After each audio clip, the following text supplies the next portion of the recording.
Once again, good day to everyone and welcome for another video presentation. So for this time, ladies and gentlemen, we are going to have here all about check. Okay, so check is one of the things or remedy. Okay, so instead that we are going to hold big amount of cash, then we are just going to have here already this check. Okay, so this is an account holder's order to the bank to pay the stated amount to the payee listed on it. Okay, and we have several kinds of check actually.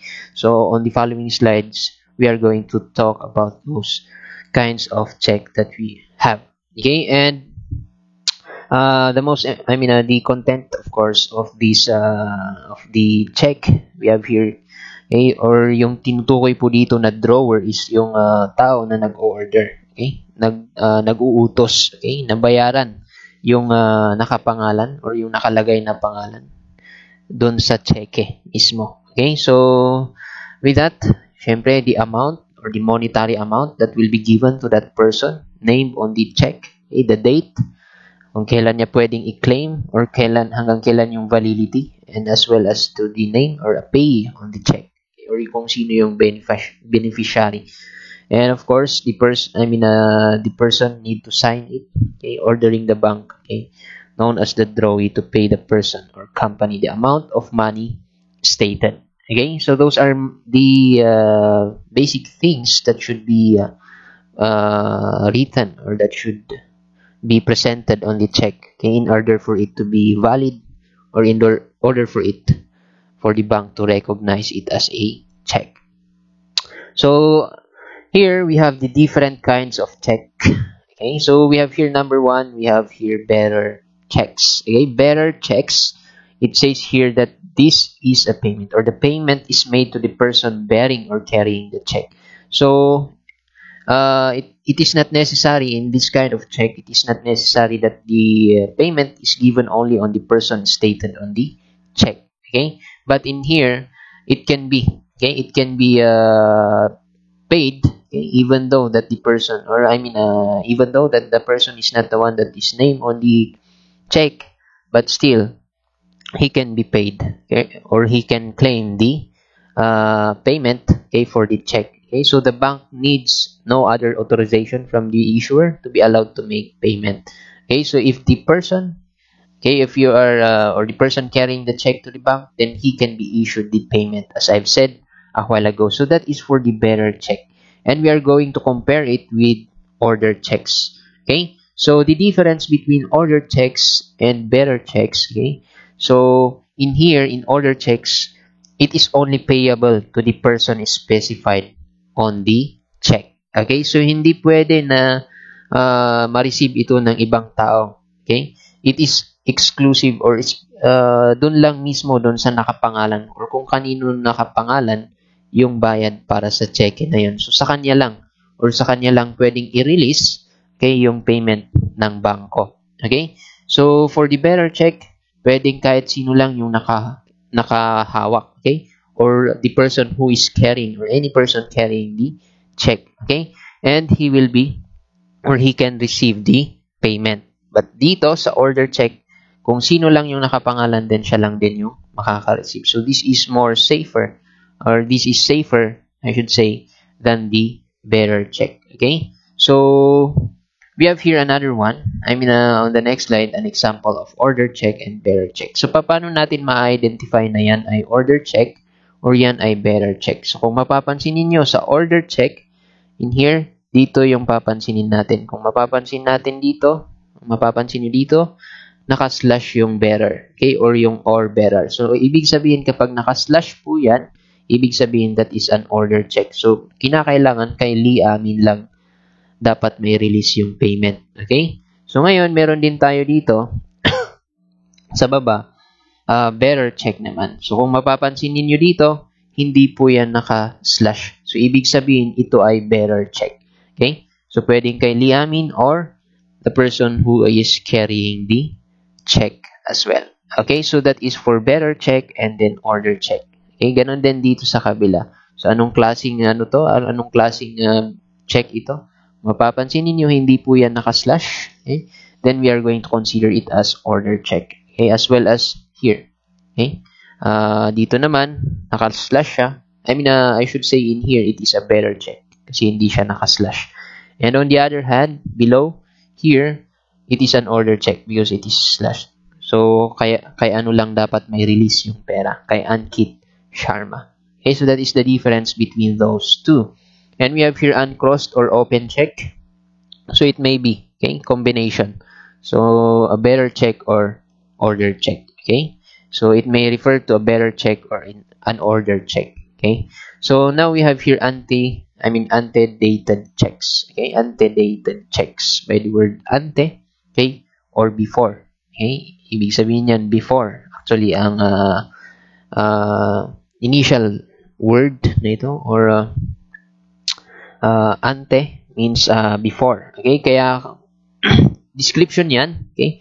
Check bears a date earlier than the date on which it is presented to the bank, okay? Earlier than the date on which it is presented to the bank, okay? And it is valid up to 6 months from the date of the check, okay? So yung expiration, the counting, okay, or the counting of the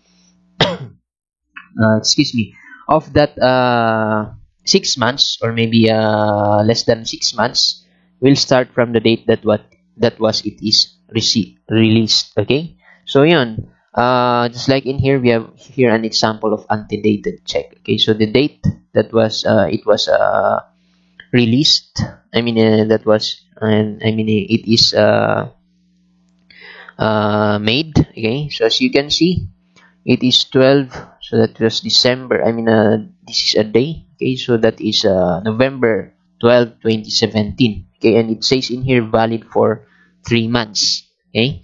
Valid for 3 months. So within 3 months from this time, then that is the validity of this check, or pwede pang ma-grant, okay, or pwede pang mabayaran yung check, okay? But beyond 3 months, then that is already, okay, invalid. The check is already invalid. So that is for ante-dated check, okay? And post-dated checks naman, okay, bears a date which is yet to come, okay? Future date by the word post or after, or or it does not yet is yet to come, in other words, in here, okay?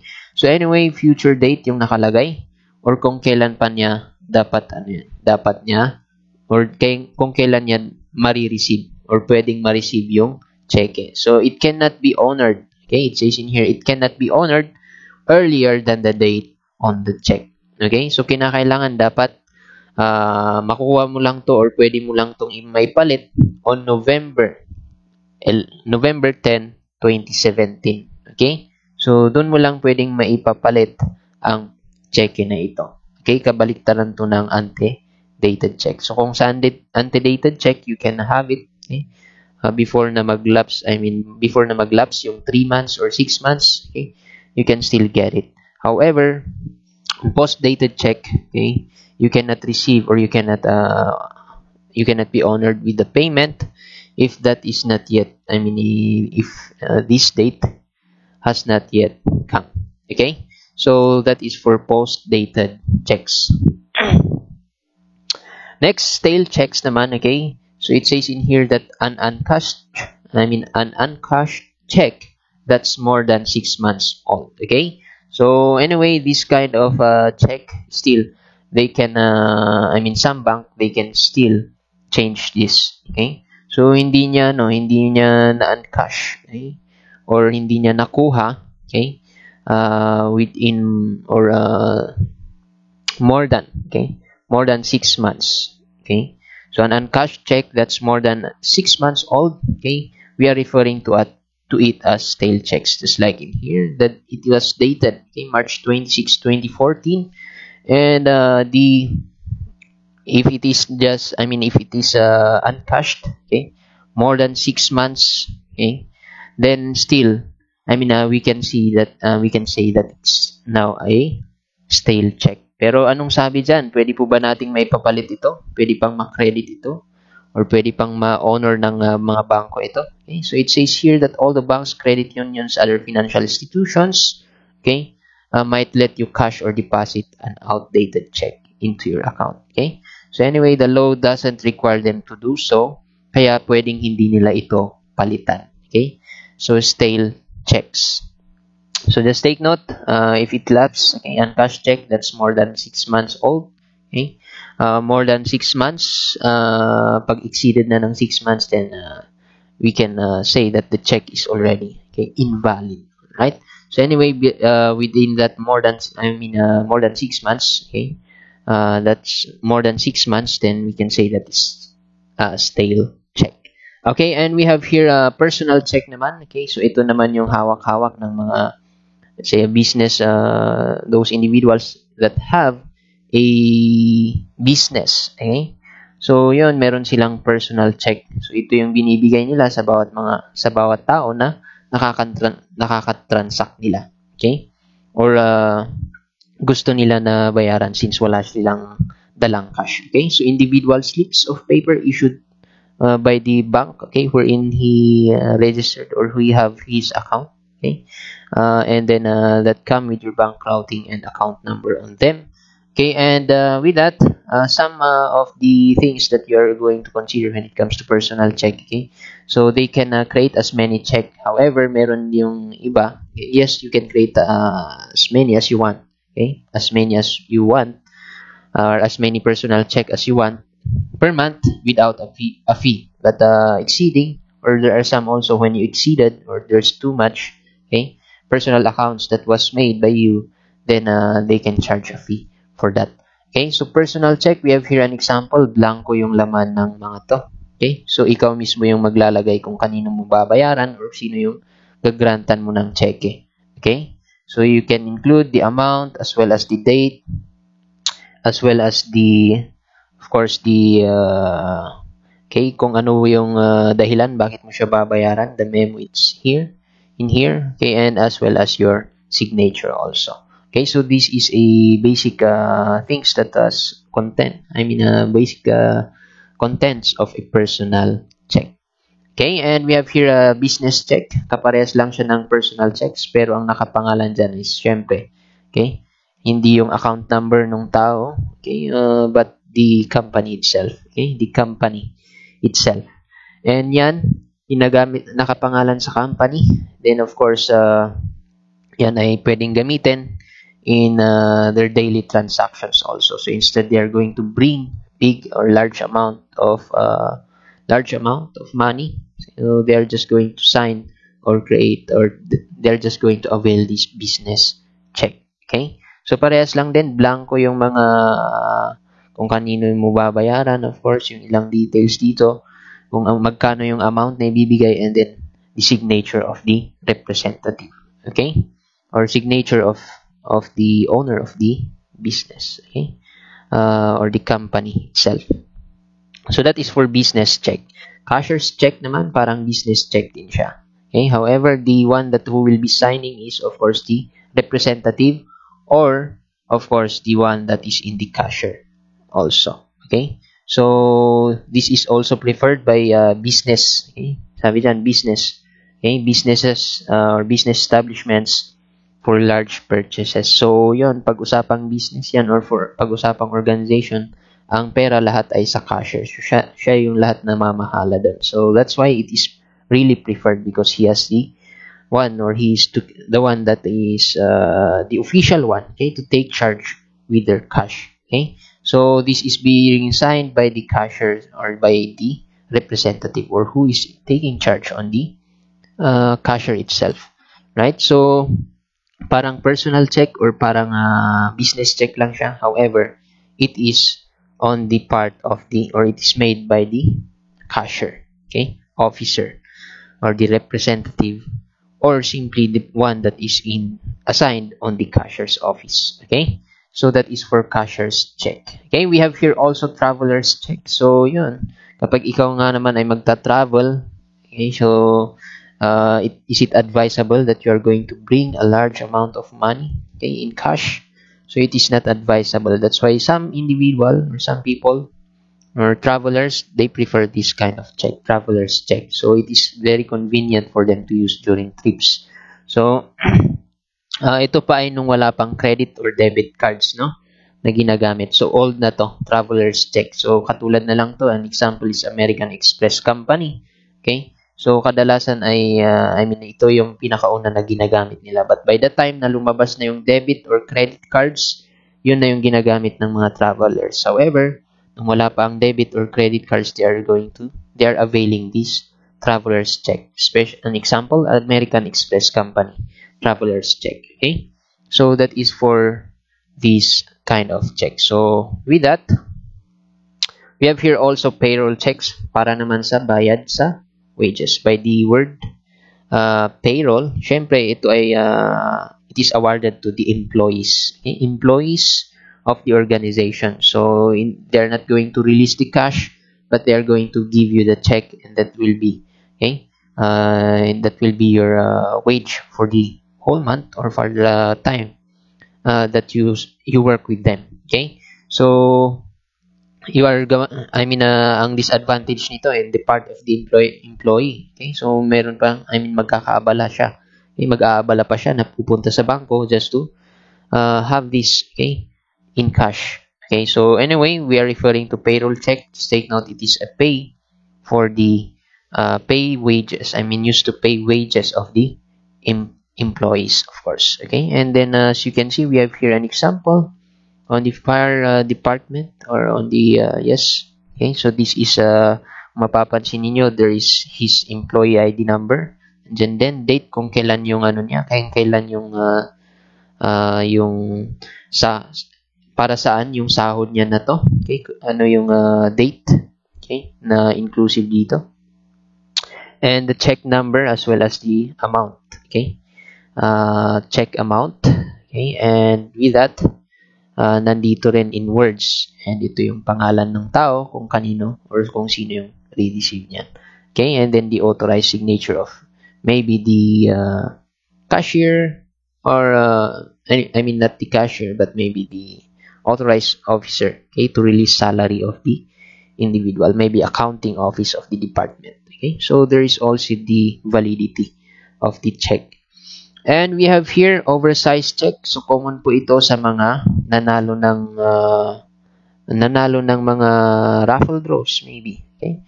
Or mga nanalo sa lotto. Okay? And other events. Or pwede rin donating, or mga tao na nagdo-donate ng pera sa charity as mentioned in here. So, usually the size is 18 by 36 inches. Yung size. And medyo napakalaki niyan, parang tarpaulin na siguro yan na. Okay? And we have here also the largest as to the Guinness World Record. Okay? 39 by 82 feet. So, napakalaki. However, we have here an example, an oversized check. Okay? So, common ito sa mga paraffle. Okay? Raffle winner. Right? So, that is for an oversized check. Okay? And we have here bounce check. Ito naman yung illegal. Okay? Bakit illegal ito? Okay? Because the writer, kunwari, ikaw ay isang business owner. Okay? And then, ikaw ay nakipag-transact kay Mr. X. Okay? So, sabi mo kay Mr. X, ito yung cheque ko. Ito yung bayad ko. So, yun, binigay mo sa kanya yung cheque. Okay? Nilagay mo doon 1 million na amount. Bayad doon sa kanyang bayad doon sa agreement ninyo. Okay? Tapos, pumunta si Mr. X sa bangko. Papalit sana yung pera pero insufficient balance. Okay? So, we are going to consider that as already as bounce check. Okay? Yung binigay mo sa kanya. Insufficient fund yung laman. Lalong-lalo na, you will be criminally liable. Okay? Pag alam mo pa, or kung alam mo na, walang laman yun. Okay? Or kulang yung fund. Kulang yung laman ng bank account mo. Okay? So, with that, you are considered as liable for violating the law. Okay? So, bounce check. Bounce check yung tawag natin doon. Okay? So, we have here an example or the things that we are going to consider for us to say that that is a bounce check. So, insufficient fund is number 1. Okay? Mismatch signature. Okay? Another one is damage check. So, that's why be careful when holding the check also. Okay? Overwriting. Okay? Pinapalitan yung wordings or yung amount in words, or maybe the amount in numbers. Okay, overwriting as well as incorrect data. Okay, mali-maling account number, mali-maling pangalan, and mismatch account. Mismatch amount. Okay? Or hindi naman sakto. Okay? Or iba yung amount na nailagay, or simply insufficient. Okay? And that is for the different kinds of check that we have. Okay? So as to basic parts of a check, we have of course the date. Okay? Date kung kailan na makukuha or kung kailan na valid yung check, or kailan na i-release yung check. So pay to the order of line. Okay, so this is where, sabi naman dyan, write the name of the person or company kung kanino mo babayaran. Okay, so this is provided, this is blank usually. Okay, amount of checks in number. Okay, numbers, and kailangan merong words, that is to avoid. Okay, kasi pag numbers lang yung nakalagay dyan, then pwedeng dadagdagan na, let's say 1,000 yung nilagay mo. Okay, and then pinirmahan mo na ibibigay mo kay Mr. X. Okay, so itong si Mr. X, kulang niya yung 1,000, so dinagdagan niya ng 0, then that is already easily for him to do that. Okay, kaya kinakailangan at least merong words. So mas mahirap na pikehin yung ating palitan, i-falsify yung ating check. Okay, and then the memo section.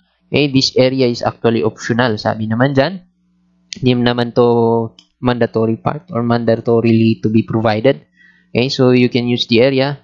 Okay, why is it that bakit mo babayaran yung tao na yun, or the reason, or what purpose, why are you paying him? Okay, signature line, of course, signature of the drawer, and your name and address, or the name of the drawer as well. Okay, and the check number.